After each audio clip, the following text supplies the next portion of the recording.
Hey, what is up, everybody? I am here to give you my WWE Smackdown review for March. Yeah, it's March 20. Is it March, actually? I don't even know. I don't even know what month it is.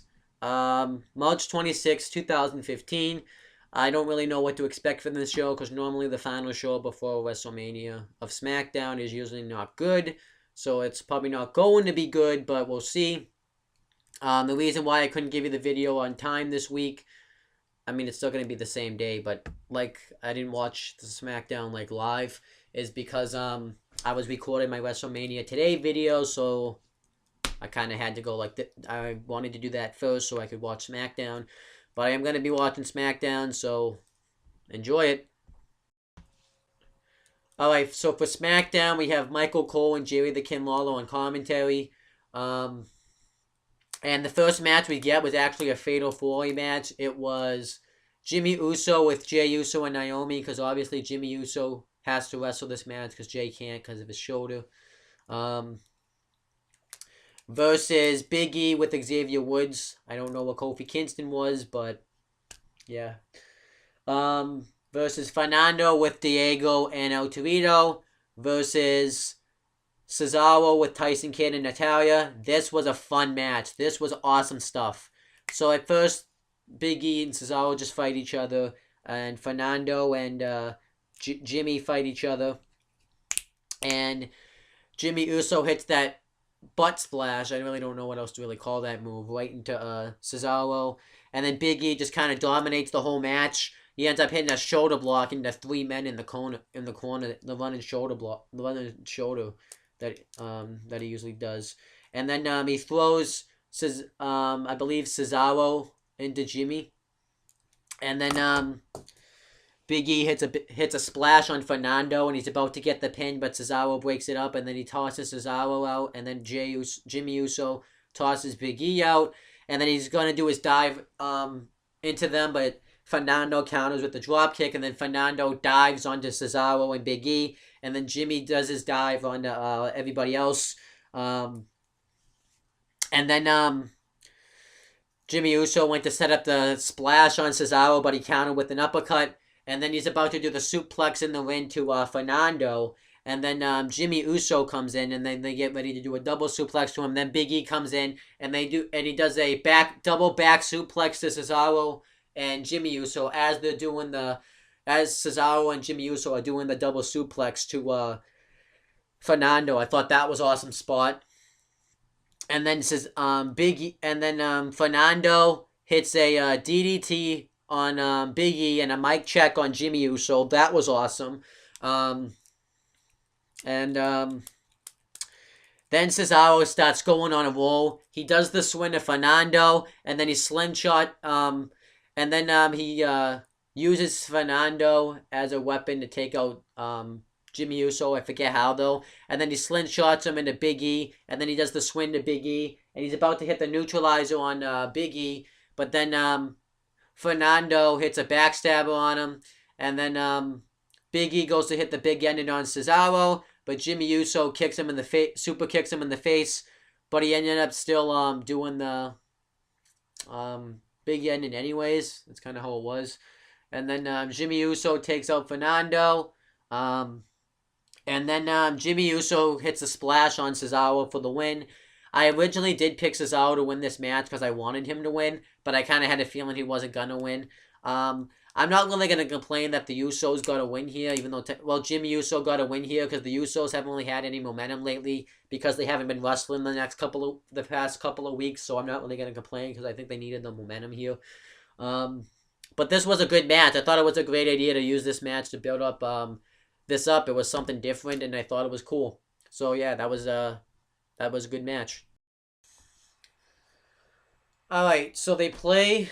Originally I was just fast forwarding, and then I saw that they played something I hadn't seen before, so I figured I'd go back and watch it. Cause tonight Renee Young and Byron Saxton are doing the panel at the WrestleMania Access thing. I don't really mind that, except I just watched that on the WrestleMania today, so I don't know why they have to show it again here, but I digress. They play this awesome Intercontinental Championship ladder match, built a way to build up the Intercontinental Championship ladder match. Video package. At first the sound didn't work. And I thought at first it was my TV, but you can hear the fans clearly. And you can hear Renee Young kind of laughing. So the sound wasn't working at first. So, but when the sound finally got working, they talked about how like 12 Hall of Fame, more than a dozen Hall of Famers have held that Intercontinental Championship. And then they go through the past matches that have gone on at WrestleMania for the Intercontinental Championship, like Randy Savage versus Ricky Steamboat that I just watched yesterday. They talk about how they're going to remember that match. People are going to remember the moment Hulk Hogan slammed Andre the Giant, but the more people are going to remember that match. Like, you know, the in-win match, and that's why most people in the locker room now are in the WWE. I look at it more like the moment with Hogan and Andre is better. I actually like that match better just because of that moment itself and the story in the match. I like that match better. And then it shows WrestleMania 6 when Hulk Hogan and Ultimate Warrior had the title for title match, Hogan's WWF Championship, World Wrestling Federation is what that stands for, against Warrior's Intercontinental Championship. And it shows, they talk about how Ultimate Warrior beat Hogan, and they made it like a big deal that the Intercontinental Champion beat the WWE Champion. And then they go to 1992, I believe, when Roddy Piper defended the title against Bret Hart, and then that was the night Bret Hart won it. And then they replays that epic ladder match between Razor Ramon and Shawn Michaels. And they talk about how they set the stage for the ladder match. And then it says that the next year is at WrestleMania 16, or WrestleMania 2000 as it's known as, the Dudley Boys, which consist of Bubba Ray Dudley and Devon Dudley, Matt and Jeff the Hardys, and Edge and Christian, made the ladder match even more famous at WrestleMania 2000 when they had that triangle ladder match, which was pretty much the TLC match, which stands for tables, ladders, and chairs match.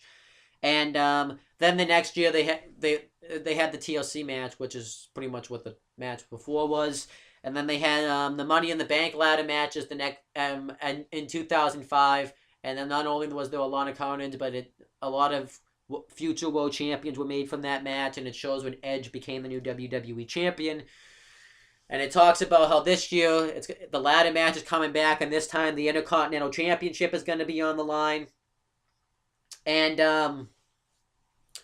Bad News Barrett they talk about how Bad News Barrett may have six challengers to go against, but he really has 14 because it's been 14 years since the Intercontinental Championship was successfully defended at WrestleMania, and the last time it was actually successfully defended was when Chris Jericho successfully retained it against William Regal.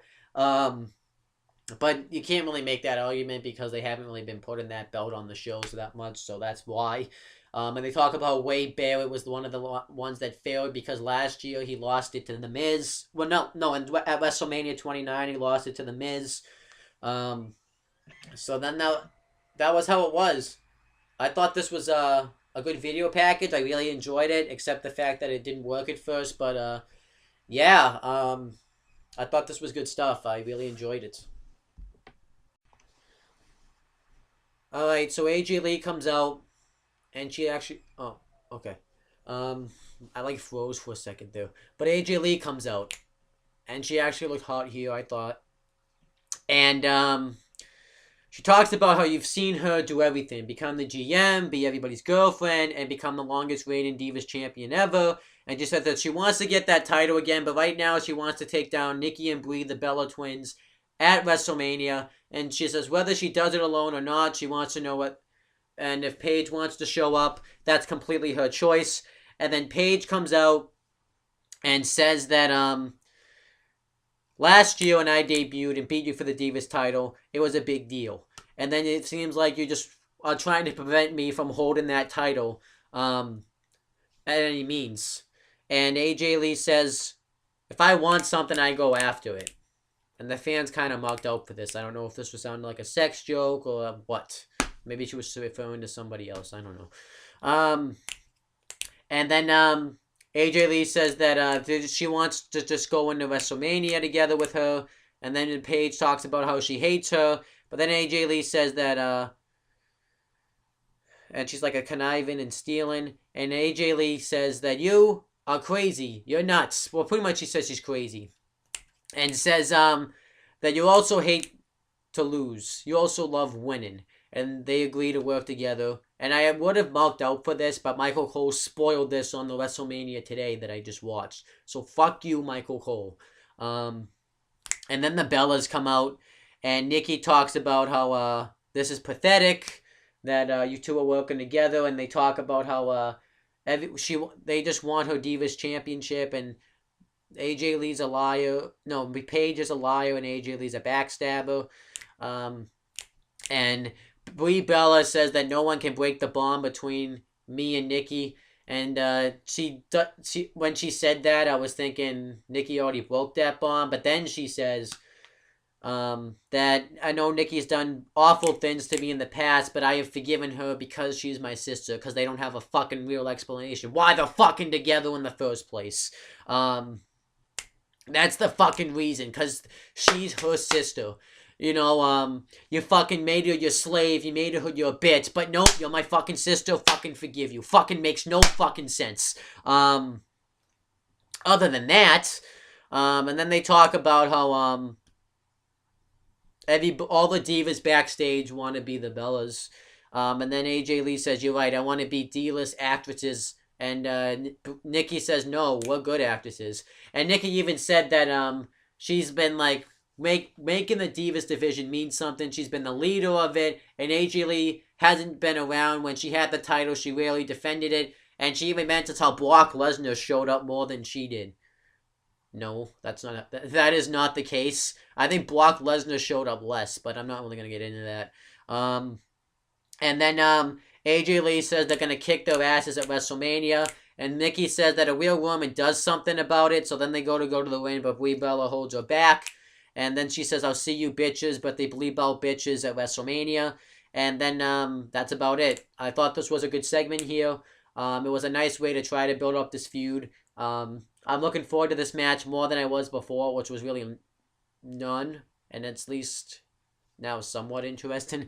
I'm still not highly interested in the match, not going to lie. But it's at least more than what it was. And yeah, I thought this was a good segment, though. Alright, so they show a video package building up the Sting and Triple H feud, and I thought it was awesome, so I wanted to come talk about it. It shows Triple H talking about how, how he's been, for 20 years, he dedicated his life to this business. He said that other guys came and went, but he's sweat his blood, his sweat into this business, and it shows like a video package going through his whole career. And then he says that, then it shows the promo that Triple H would cut, like, if you go against the Authority always wins.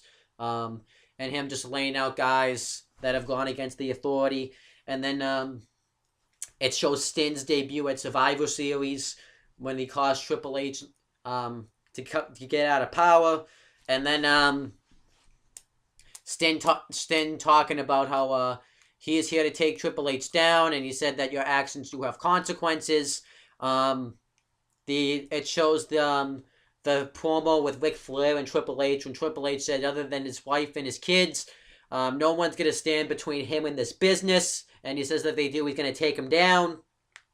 And then it shows that confrontation between Sting and Stephanie McMahon, and Triple H going to the ring and having, about to fight Sting. And that was really it. But I thought it was a great video package. A great way to build up their feud, because this is the match I am looking forward to the most at Mania.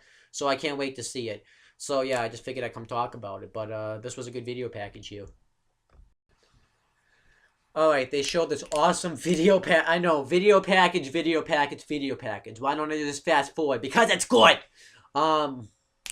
But they show an awesome video package hyping up the Bray Wyatt Undertaker feud. It shows Undertaker going through his whole legacy, his whole streak at WrestleMania, and then he shows him finally losing to Brock Lesnar, becoming 21-1, and it still hit me when I was watching that part. And then Bray Wyatt resurrecting the Undertaker, talking trash about him, and then it shows Undertaker resurrecting and saying, I'm not dead yet, you will rest in peace. I thought that was awesome. And now they're about to do an 8-man tag team match with Roman Reigns, Mark Henry, John Cena, and Daniel Bryan versus Bray Wyatt, Seth Rollins, Big Show, and Corporate Kane. As much as I don't like Big Show and Corporate Kane right now, I kind of hope the field team wins because Bray Wyatt's on that team, and you would think that if Bray Wyatt's going up against The Undertaker this Sunday, you would want him to look strong going into that match. But then again, you have Roman Reigns facing Brock Lesnar this Sunday, and you want to have him look strong going into that match. But I don't really know. I either see... I'm going to say the face team wins. Just to have the fans go home happy, because I bet the fans are already pissed off about the SmackDown they got. Alright, so we get the big 8-man tag team match. It's John Cena, Mark Henry, Roman Reigns, and Daniel Bryan versus Big Show, Corporate Kane, Seth Rollins with J&J Security were out there, Jamie Noble and Joey Mercury, and Bray Wyatt. I think I said everybody. Big Show, Corporate Kane, Rollins, and Bray Wyatt. The match was fine. It's just that this was such a random match. Like, it was completely random. It was so random. It was just a complete random, let's throw everybody into a big fucking tag match. That's really how it felt like. But the face team dominates the heel team for a while, and then the heels get the heat on Mark Henry, and then during the break, he gets the hot tag on Cena. He's going off on Wyatt, I'm assuming. And then he goes to hit the AA on Wyatt. Kane comes in and cheap shots him. They dominate Cena for a while. And then Cena gets the hot tag on Bryan. He starts going off on everybody. And then Rollins hits an insecurity on him. Big Show comes in. Takes a cheap shot at Reigns. And Roman Reigns comes in. And starts clearing house. He hits a Superman punch on Big Show. He spears Wyatt. He spears Kane. He splashes Big Show on the corner. Henry does it. Cena hits an AA on Big Show. And then Bryan hits the running knee on Show for the win. And then that's how the show ended. It was a big Yes-O-Mania type of feel. As for the show, I thought it was fine due to the fact that I was able to fast forward, and when it came to the commercials, I was able to listen to my music. That's why I had my headphones out there, and it had a good Fatal 4-Way match. I liked the AJ Lee promo, and I had a lot of good video packages on it, but that's just my perspective. However, I want to say this now, that I feel bad for people who buy tickets to this show and have to pay full price. It's not the WWE's fault in a sense that they're paying full price, because they think that it's going to be like a regular show, and they can't necessarily plan out when fan access is going to be. Technically they could, but I'm just saying. But I feel bad because all these fans get live is the Fatal 4-Way match, a promo, and this tag match. And all the other stuff they get to watch a video package. This makes me never want to buy tickets to the SmackDown before WrestleMania. I'm just saying. I feel bad for these fans. If I was them and I bought a ticket to this fucking show, I'd fucking sell my ticket and get money out of it. Or go to the show. And if I went to the show, I would ask for a refund. Or at least ask for some sort of discount or something. Because this is just fucking bullshit. That they have to deal with this. I feel bad for these fans. Other than that, that's my video. That's pretty much it, guys. See you later. You can click right here to subscribe to see my other SmackDown reviews as well.